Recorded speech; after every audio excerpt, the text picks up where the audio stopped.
혼돈을 성경적인 어떤 표현으로 정의를 해본다면 저는 선을 넘는 것이라고 말하고 싶습니다. 기생충에 보면은 이제 택시를 그 자가용을 모는 송강호 씨하고 이성균 씨가 그런 대화를 나누잖아요. 이성균이 그런 얘기를 하잖아요. 다른 건 참을 수 있겠는데 이 선을 넘는 거는 못 참아. 뭐 이런 얘기를 합니다. 자기 권한을 침범할 때, 누군가가 내 권한을 침범할 때 흔히 이제 선을 넘는다라는 표현을 하고 있습니다. 정확히 말하면 혼돈이라는 것은 이 선, 경계 자체가 아예 없는 것이 혼돈인 거죠. 그래서 원래는 창조가 이루어지는 창세기 1장에서 formless, 형태가 없는, 그리고 어떤 경계가 없는 상태. 그래서 수면 위에 하나님의 영이 운행하고 있고 물이 뒤덮여 있는 그런 상태. 그 물이 혼돈의 그 상징이잖아요. 그래서 그 상태에서 하나님이 묻히 드러나게 하셨어요. 그러니까 경계를 나누셨다는 거죠. 질서를 부여하셔서 어떤 그 경계가 나눠진 상태, 혼돈에서 질서로 옮겨간 것. 흙이라는 것은 그냥 유기체, 유기물이잖아요. 흙. 근데 그 흙을 그냥 흙은 아무런 경계가 없어요. 그냥 흙 자체예요. 근데 그거를 빚어서 사람의 모양을 만들었어. 하나님의 형상대로 사람을 만들었을 때 그것은 어떤 경계를 만들고 어떤 질서 가운데서 혼돈에서 질서로 창조가 이루어진 거죠. 그래서 하나님이 창조하실 때 모든 시 공간의 경계를 정해 주셨어요. 빛과 어둠을 나누시고 마른 땅과 물을 나누셨어요. 하늘에 광명체를 두셨는데 작은 광명체, 큰 광명체, 그래서 각각 밤과 낮을 나누게 하셨다는 거죠. 그러니까 시간의 경계를 두셨어요. 그리고 공간의 경계를 묻과 물과 그리고 산, 하늘, 궁창 위의 물, 궁창 아래의 물 이런 식으로 시 공간의 경계를 나누셨다는 거예요. 선을 그어 놓으셨다는 거죠. 근데 이 선을 넘은 최초의 존재가 누구냐? 사탄이죠. 사탄이 선을 먼저 넘고 난 다음에 사람에게 꼬드깁니다. 같이 선을 넘자. 그래서 창세기 3장은 어떻게 먼저 선을 넘은 이 뱀이 사람을 꼬드기는 그 일련의 어떤 그 과정들을 우리에게 보여주고 있습니다.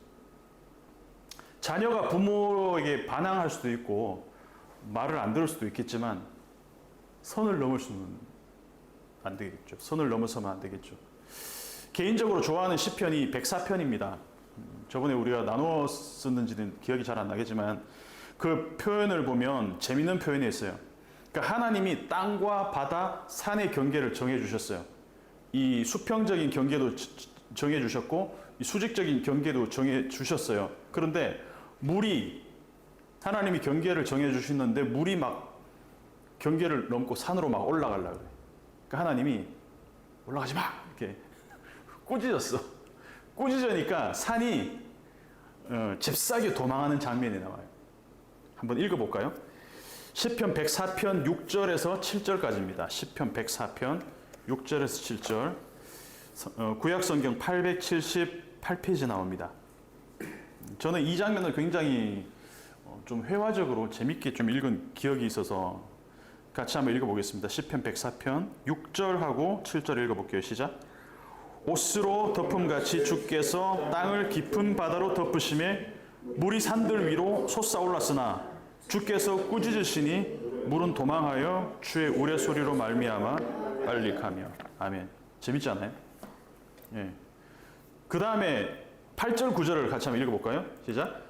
주께서 그들을 위하여 정하여 주신 것으로 흘러갔고 산은 오르고 골짜기는 내려갔나이다. 주께서 물의 경계를 정하여 넘치지 못하게 하시며 다시 돌아와 땅을 덮지 못하게 하셨나이다. 아멘. 이게 뭐 산이라든가 물이라든가 어떤 인격체는 아니지만 이런 어떤 의인화해서 표현을 하셨다는 거죠. 딱 꾸짖으니까 야 어디를 넘어와. 그러니까 물이 막 잽싸게 도망하는 이런 장면들을 굉장히 재밌게 표현을 했습니다. 심판이 뭔가? 심판은 하나님이 이 혼돈 상태에서 질서로 세계를 이 땅을 창조하신 다음에 일시적으로 이 질서를 그 혼돈 가운데 혼돈 상태로 돌아가는 것을 허용하는 것이 심판인 거죠. 그래서 홍수 심판 같은 거 보면 땅과 물의 경계가 나누어졌는데도 불구하고 일시적으로 그냥 이 경계가 무너집니다. 하나님이 이것을 일시적으로 허용하는 그의 심판이라는 것이죠. 오늘 우리가 읽은 누가복음 8장 22절부터 8장 마지막 절까지 기적 이야기가 연속적으로 나옵니다. 첫 번째 기적 이야기는 뭐냐면 오늘 우리가 읽은 본문 앞의 이야기는 호수의 광풍을 예수님이 잠잠케 하시는 이야기입니다. 그 다음에 오늘 읽은 귀신 들린 사람을 고치시는 이야기, 축귀하는 장면. 그 다음에 이야기가 이제 12년 된 혈루병 여인과 야이로라는 회당장의 딸을 죽음에서 살리시는 이야기가 나옵니다. 네 가지 이야기죠. 자연을 다스리시고 혼돈 가운데 있는 자연, 물과 바람을 잔잔케 하시고 그리고 영적 세계를 혼돈시키는 귀신을 다스리시고 쫓아내시고 병을 고치시고 우리 몸의 어떤 그런 시스템들을 혼돈시킨 그 피의 흐름들을 예수님이 새롭게 하시고 그리고 죽음, 최종적인 이 혼돈의 형태인 죽음을 이기시는 네 가지 이 네 가지 이야기는 다 공통점이 있다는 것이죠. 선을 넘은 자연, 선을 넘은 영적 세계의 귀신들, 우리 몸의 이 시스템들, 하나님께서 우리에게 만들어주신, 창조하신 그 시스템을 흐트러뜨리는 그 시스템을 다시 회복시키시는, 그리고 죽음을 예수님이 죽음을 정복하시는 이야기. 그러니까 하나님은 선을 넘는 모든 것을 자연 세계든 영적 세계든 우리 물질 세계든 우리 생명 세계 모든 것을 무력화시키고 하나님의 통제 아래 두신다는 것입니다. 이 네 개의 이야기의 공통점입니다. 그래서 아까 시편에서 물을 꾸짖으신 것처럼 누가복음 8장 24절에서는 뭐를 꾸짖으셨냐?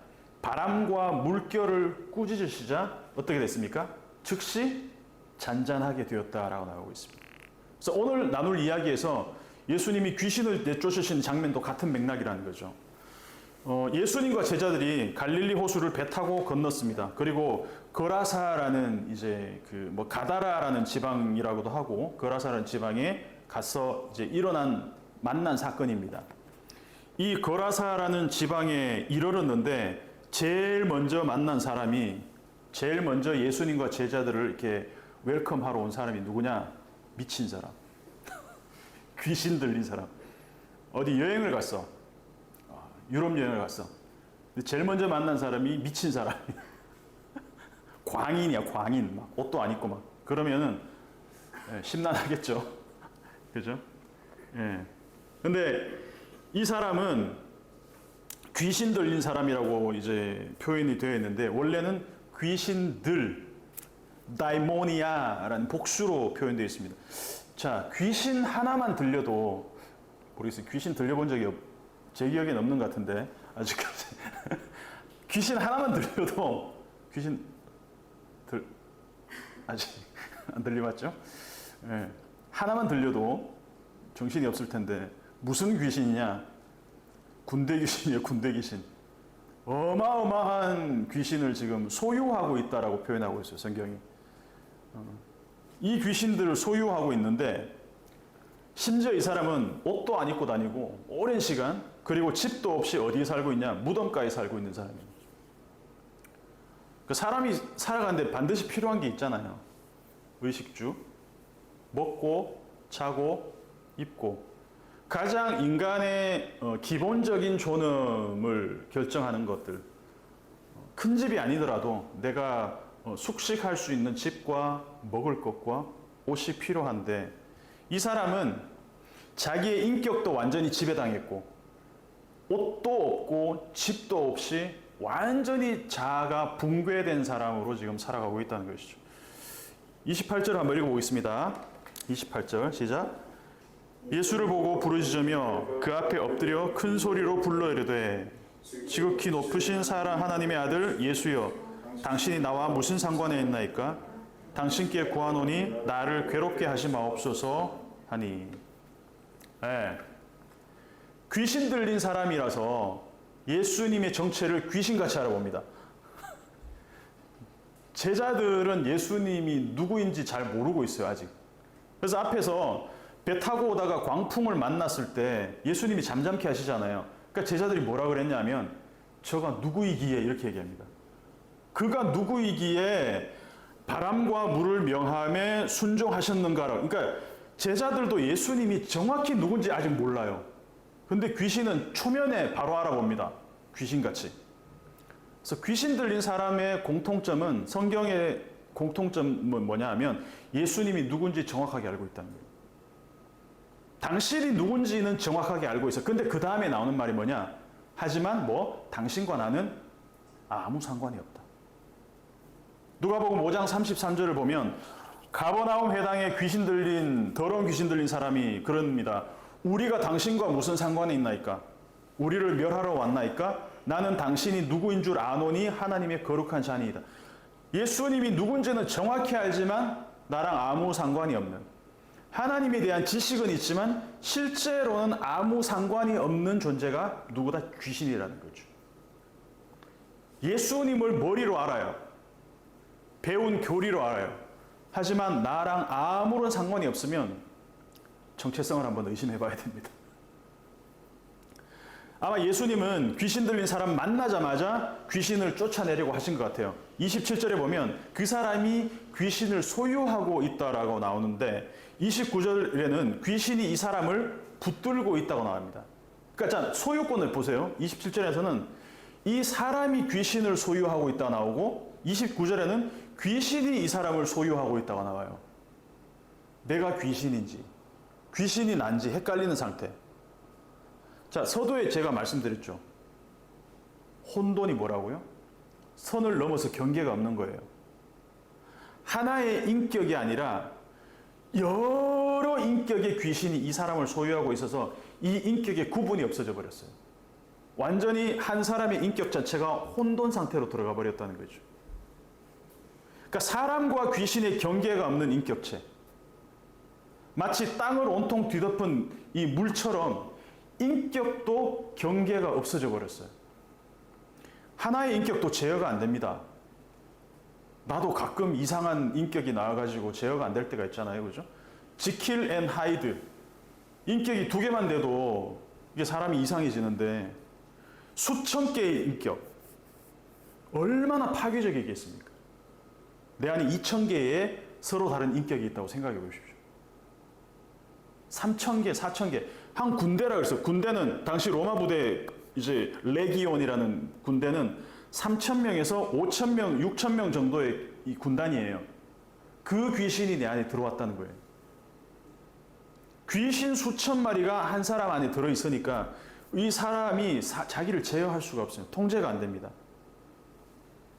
예수님이 지금 아까 좀 전에 바람과 물을 광풍과 물결을 잠잠하게 하셨. 자연의 이 통제권을 예수님이 갖고 오셨죠. 이번엔 영적 세계의 통제권을 지금 예수님이 갖고 오려고 하기 직전입니다. 31절을 보면 그가 이 무저객으로 들어가라 하지 말기를 간구하였다. 자, 31절에서 귀신이 무저객으로 들어가라 하지 말라, 이 장면은 누가복음에만 나옵니다. 그러니까 자세한 설명은 없지만, 그러니까 유대 전승에는 많은 귀신들이 이 땅속 깊이 갇혀 있는 것으로 나옵니다. 그리고 귀신이 예수님과 딜을 하는데 32절, 33절을 같이 한번 읽어보겠습니다. 딜하는 장면입니다. 시작. 마침 그곳에 많은 돼지떼가 산에서 먹고 있는지라 귀신들이 그 돼지에게로 들어가게 허락하심을 간구하니 이에 허락하시니 귀신들이 그 사람에게서 나와 돼지에게로 들어가니 그 떼가 비탈로 내리다라 호수에 들어가 몰사하거늘. 아멘. 마가복음에서는 이 돼지떼가 대략 몇 마리로 나오냐면 2,000마리로 나옵니다. 2,000마리. 이 성경에서 가장 희귀한 장면이죠. 뉴스에서 가끔씩 이제 그 멧돼지 떼가 도심에 출몰하는 거 보잖아요. 얼마나 공포스럽습니까? 근데 이 멧돼지도 막 미친 속도로 달려면 되게 무섭잖아요.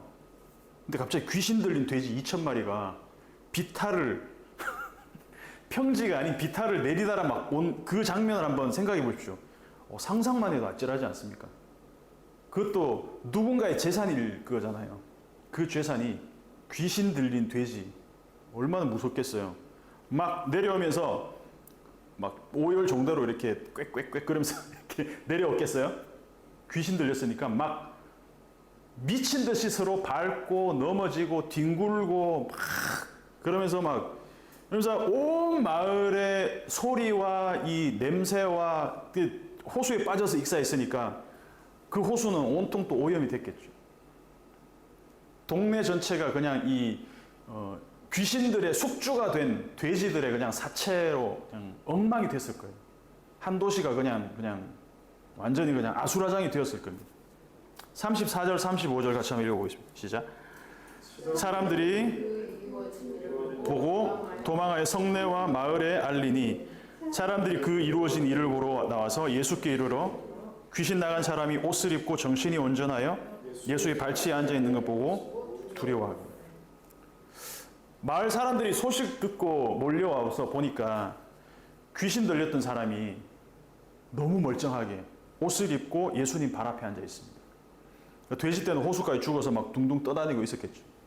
그러니까 이 광경을 목격한 동네 사람들의 반응이 어땠을까?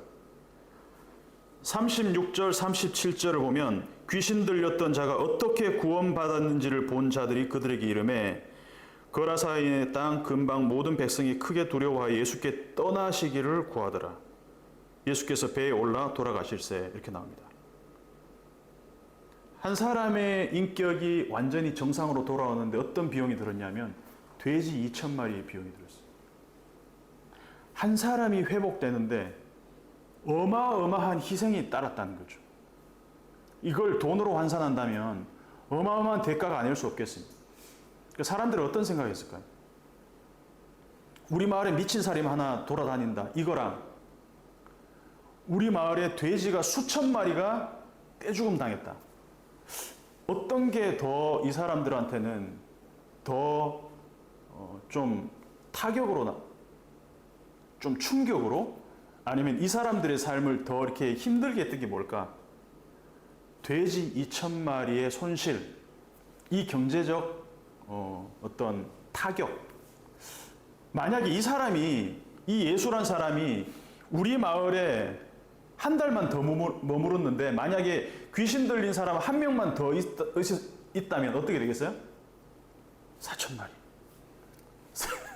3명이면 6,000마리. 우리 마을은 끝나는 거예요. 차라리 귀신 들린 채로 살아가는 한 사람이 낫지. 우리 마을이 완전히 그냥 폐허가 되는 거는 원하지 않았겠죠. 갔으면 좋겠어. 귀신 들린 사람 2명만 있어도 동네 돼지가 씨가 마른다는 것이죠. 이게 나한테도 일어날 수 있다는 거. 저 집 돼지, 이 집 돼지, 그냥 이 마을의 모든 돼지가 다 사라지는 거죠.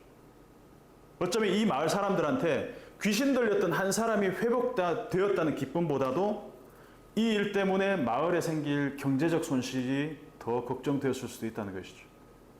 근데 예수님이 그래서 기적을 일으키고 병을 고칠 때마다 사람들이 놀라기는 했어요. 놀라고 두려워는 했지만 그것들이 자신들의 이익과 관련되는 것 때문에 그 기적이 그렇게 달갑게 보이진 않았을 거라는 거죠. 기뻐했다라는 것은 별로 찾아보기 힘듭니다. 우리 주위에서 흔히 볼 수 있잖아요. 뭐 혐오시설이라고 불리는 것들, 화장터, 쓰레기 매립장, 아니면 좀 장애인 관련 시설 같은 게 마을에 들어온다 그러면 어떻게 합니까? 축, 뭐 이렇게 경축 이렇게 합니까? 결사 반대 막 이런 거, 그죠?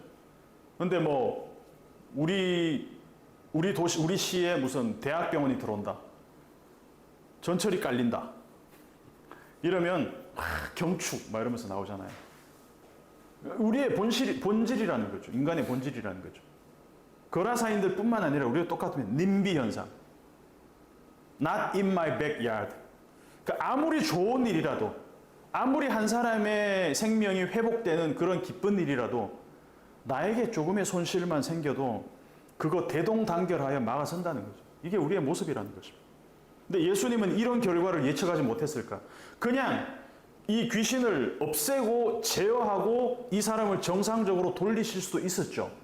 근데 굳이 왜 예수님은 이런 축귀 과정을 이 모든 마을이 쑥대밭이 되게 모든 사람들이 다 목격하는 방식으로 귀신을 몰아내셨을까? 예수님 이렇게 한마디 하실 수 있어요. 사탄아 물러가라. 귀신아 그 사람에게서 떠나가라. 한마디면 되잖아요, 예수님은. 근데 그렇게 하지 않았어요. 근데 예수님의 전략에서 예수님의 이 퍼포먼스를 통해서 우리가 몇 가지를 좀 효과를 기대할 수 있는데 뭐냐면 첫 번째는 그런 거죠. 귀신들은 예수님께 귀신 들린 사람에게서 나와서 귀신들이 스스로 딜을 했어요. 뭘로? 돼지떼에 들어가기만 요구했어요. 돼지떼에만 들어가게 해달라 그랬어요. 그리고 나서 예수님은 귀신들의 요구를 들어줘서 딜, 성사됐어요. 그런데 돼지떼로 들어간 다음에 돼지들이 어디로 가요? 물에 들어가서 몰사해버렸잖아요. 귀신들의 딜은 그게 아니었어. 우리를 다 죽여달라는 게 아니라 그냥 돼지떼에게로 들어가게 해달라. 왜? 우리 수가 너무 많으니까. 그래서 귀신들이 계략이 실패해버렸다는 거죠. 그냥 귀신아 그 사람에게서 떠나가라 했으면 귀신이 나와서 또 다른 사람에게로 들어갔을 수 있잖아요. 근데 예수님은 이 귀신들을 아예 숙주 자체를 없애버리는 방식으로 그냥 귀신 스스로가 가미가제처럼 집단 자살을 해하게 만들어버렸다는 것이죠. 사람의 몸에 머물던 그 귀신들이 돼지떼기로 들어가서 전부 물에 빠졌으니까 이제 귀신의 숙주가 제거가 됐다는 거죠. 귀신은 나름 머리를 굴렸지만 결과적으로는 예수님의 계략이 성공적이었다는 것이죠. 귀신 같은 계략을 펼치는 사람은 어떻게 이기겠습니까? 삼국지의 제갈량 같은 사람들, 그죠? 귀신을 이길 사람은 없습니다. 하지만 귀신같이 머리를 굴리는 귀신들도 예수님 앞에서는 뭐가 된다? 무지성이 될 수밖에 없다는 것이죠. 그러니까 최종 승리는 우리 주님에게 있다는 것을 보여주고, 두 번째 효과는 귀신 들렸던 사람이 완전한 일상으로 회복하는 것을 모든 사람들이 목격하도록 예수님이 하셨다는 거예요. 자, 36절을 보면 사람들이 그 이루어진 일을 보러 나와서 예수께 이르러 귀신 나간 사람이 옷을 입고 정신이 온전하여 예수의 발치 앞에 있는 것을 보고, 다 보고, 이 모든 과정을 보고 이 사람이 정상으로 돌아온 것까지 다 봤어요. 다 목격했습니다. 그래서 온 마을에 이게 빅 이슈가 됐을 거예요. 귀신 들린 사람에게서 2,000마리나 되는 돼지떼에게로 귀신이 옮겨간 장면을 보고 들은 사람들은 상당히 충격을 받았겠죠. 야, 한 사람 안에 어떻게 저 많은 귀신들이, 군대 귀신이 들어가 있었을까? 저 2,000마리의 돼지가 몰사할 정도로 많은 군대 귀신이 저 한 사람 안에 들어가 있었으면 저 사람은 그동안 얼마나 괴로웠을까? 이 사람들이 공감하지 않았겠습니까? 그냥 예수님이 귀신이 떠나가라, 그냥 비밀리에 그냥 축기를 하시고 다 나았어, 정상이야, 이러면 사람들이 진짜 정상일까? 이상한데? 잘 못 믿겠는데? 근데 이 어마어마한 광경을 다 보고 났으니까 사람들이 이제는 알 거 아니에요. 그러니까 예수님은 사람들이 돼지 2,000마리에 들어갈 정도로 엄청난 규모의 그 군대 귀신이 한 사람 안에 들어가 있다는 그 엄청난 고통과 괴로움과 그 공포의 시간들에 대해서 사람들이 공감할 수 있는 그 어떤 이런 축귀 쇼를 통해서 예수님이 자기의 능력을 과시하기 위해서가 아니라 이 사람의 회복을 사람들이 다 보고 그 과정들을 공감할 수 있게 하셨다는 것이죠. 함께 안타까워하기를 바라셨다는 거죠. 그래서 눈에 보이는 확신할 사건을 통해서 사람들은 귀신의 실체도 알게 되었고, 이 귀신들이 다 몰사해서 죽은 것도 눈으로 다 확인했습니다. 아, 저 사람이 했던 행동들, 저 사람이 옷도 안 입고 막 돌아다니면서 막 뭐 이러고 돌아다니던 게 왜 그랬었구나. 이제는 이해가 간다는 것이죠. 저 사람이 원래 그런 사람이 아니었구나. 그래서 어쩌면 이 사건을 계기로 마을의 경제적 손실은 있었지만 이 사람이 다시 이 마을 공동체 가운데 돌아오고 사람들과 관계를 맺는데 예수님은 어떤 그런 장을 마련하여 주셨다는 것이죠. 그래서 예수님은 구원을 선포하실 때 한 사람의 몸에서 귀신이 떠난 것뿐만 아니라 다시 마을과 가족들과 모든 공동체에서 단절된 한 사람이 새로운 시작을 할 수 있는 그 모든 과정까지 배려하셨다는 것이죠. 이건 뒤에 나오는 혈류병 걸렸던 이야기도 마찬가지입니다. 그 여인도 공개적으로 누가 내 몸에 손을 대었느냐고 이 여인을 세우시잖아요. 그러면서 이 여인이 완전히 나았다는 것을 이제 사람들한테 선포하신다는 것이죠. 내가 이런 사람이야가 아니라 이 사람이 완전히 자기 자리로 돌아오는 이게 구원이라는 것이죠.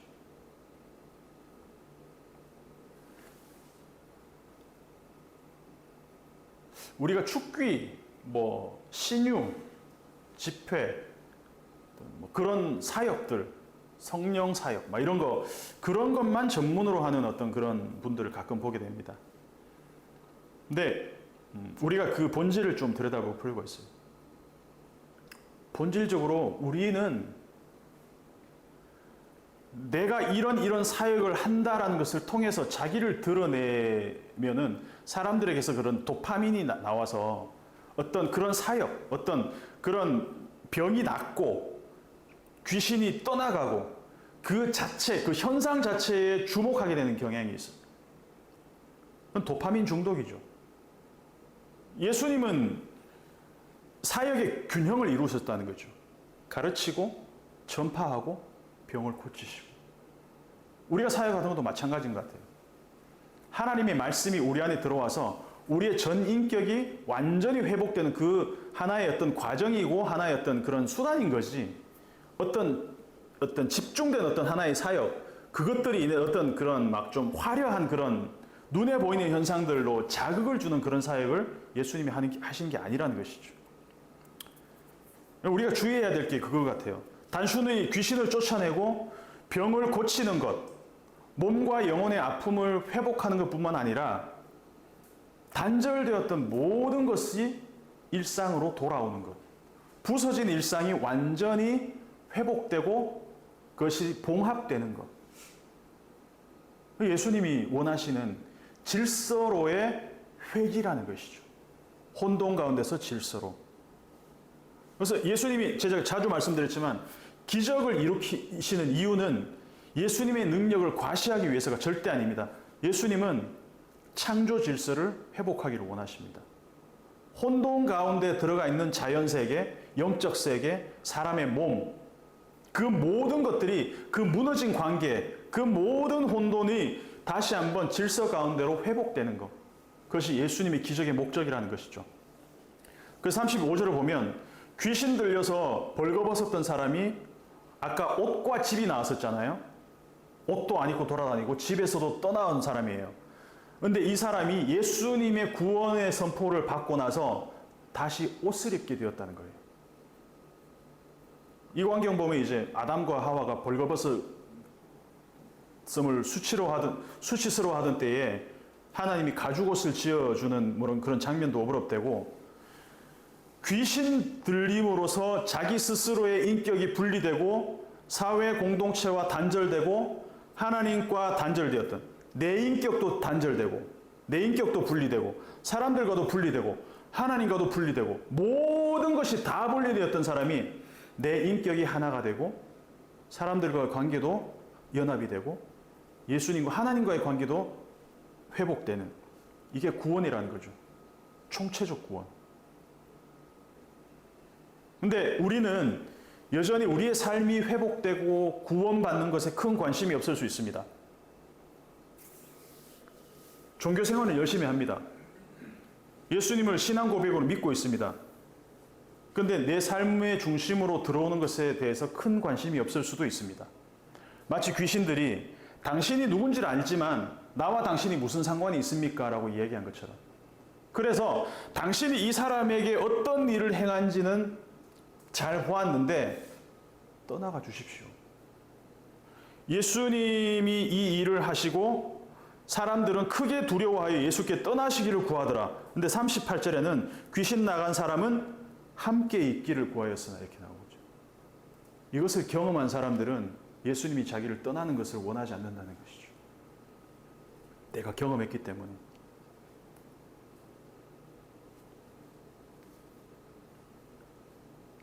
귀신 나간 사람이 함께 있기를 구하였으나 예수께서 그를 보내시며 이르시되 어디로 돌아가라? 집으로 돌아가. 자, 옷과 집이 나왔었죠. 옷도 없이, 집도 없이. 그런데 옷을 입고 다시 집으로 돌아갑니다. 이게 구원입니다. 우리 영혼이 구원받는 것도 구원이지만 그냥 평범한 일상, 우리 옷 입고 다니잖아요. 집 있잖아요. 이게 얼마나 소중한 건지. 옷을 입고 다니고 집이 있고 하루 세 끼를 먹고 뭐 두 끼를 먹을 수도 있죠. 네 끼를 먹을 수도 있겠지만 이게 얼마나 소중한 건지 이걸 잃어보고 나니까 알 수 있다라는 것이죠. 집으로 돌아가. 옷을 입지 않았던 사람이 옷을 입고 집에 거할 수 없었던 사람에게 돌아갈 집이 생겼다. 이게 구원이라는 것이죠. 자, 결론입니다. 통제되지 않는 힘에 대한 공포가 누구한테나 있습니다. 그죠? 통제되지 않는 자연. 자연이 통제되지 않아요. 바다가 수시로 막 이렇게 범람하고 하늘에서 막 물폭탄이 수시로 내려요.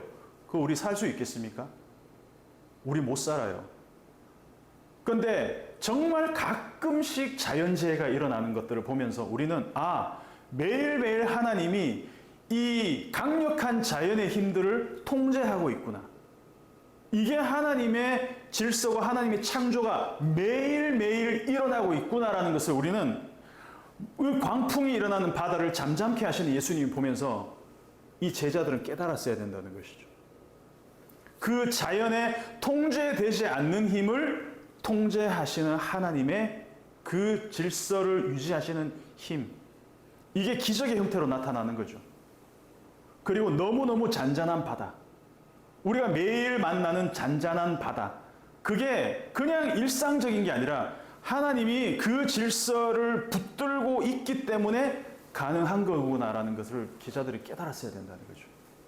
우리가 온전한 정신으로 살고 있는 거. 우리가 수시로 귀신 들리는 사람이라면 살겠습니까? 그런데 우리가 평생 살면서 귀신 들린 사람 없었잖아요. 그죠? 이렇게 살고 있는 것 자체가 이게 얼마나 놀라운 일인가. 옷과 집이 그리고 그냥 잔잔한 바다. 이게 기적이라는 거예요.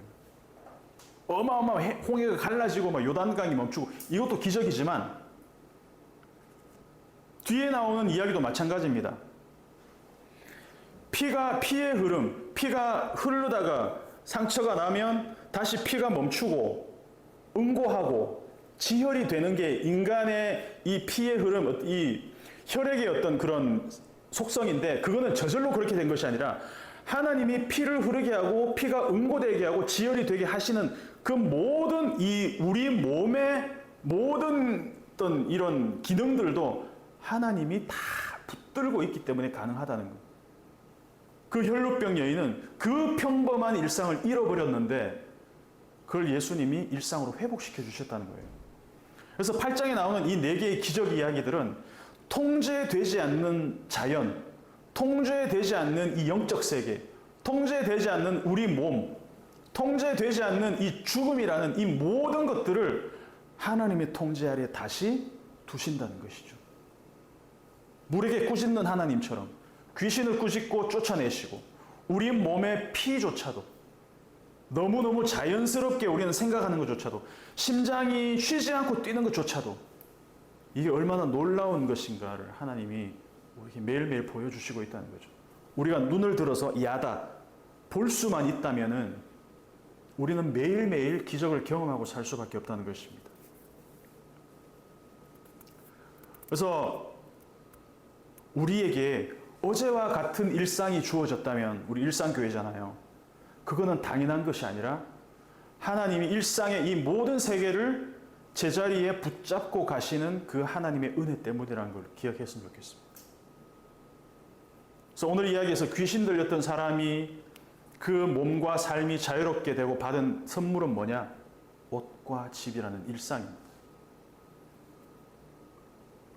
완전히 부서지고 무너졌던 그 일상의 조각들, 먹고 자고 입는 가장 기본적인 인간의 존엄성, 그걸 예수님을 통해서 봉합시키시고 회복시키신 이야기를 우리 만났다는 것이죠. 그래서 평범한 일상이 곧 기적임을 잊지 않는 우리 교회가 되기를 소원합니다.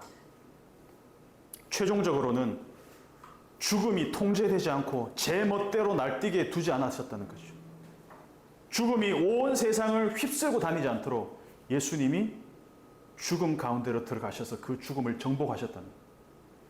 죽음의 힘조차도 예수님이 정복하셨다는 이야기, 그 이야기들을 우리에게 들려주고 있다는 것입니다. 이 네 개의 기적 이야기, 자연과 영적 세계와 몸과 이 죽음이라는 그 모든 것마저 통제하고 운행하시고 질서 있게 붙들고 계시는 하나님을 우리가 한 주간 경험하는 우리 일상교회가 되었으면 좋겠습니다. 우리 함께 기도하겠습니다. 하나님 아버지, 우리의 간 수치가 정상이고 우리의 혈압이 정상이고 우리의 피가 흐르고 다시 지혈이 되고 우리의 심장이 잠시도 쉬지 않고 계속 뛰고 우리의 근육이 잠시도 경직되지 않고 계속해서 우리의 통제를 받고 있는 이것이 얼마나 놀라운 기적이고 놀라운 것인지, 우리 일상 자체가 얼마나 큰 기적들이 그 하나님의 그 붙드심, 하나님의 통제 안에 들어가 있는 이 세계가 얼마나 안전한 세계인지, 저 하늘의 태양이 이 지구에 떨어지지 않고 중력으로 하나님이 붙들고 계시는 그 은혜가 얼마나 큰 것인지 우리가 오늘도 발견하는 그러한 일상이 되었으면 좋겠습니다. 우리 몸 안에 어떠한 질병이 들어와도 이겨낼 수 없는 그 면역 시스템을 허락하신 것, 이 모든 것이 우리에게 기적과도 같고 은혜임을 기억하는 우리가 되었으면 좋겠습니다. 기도하겠습니다.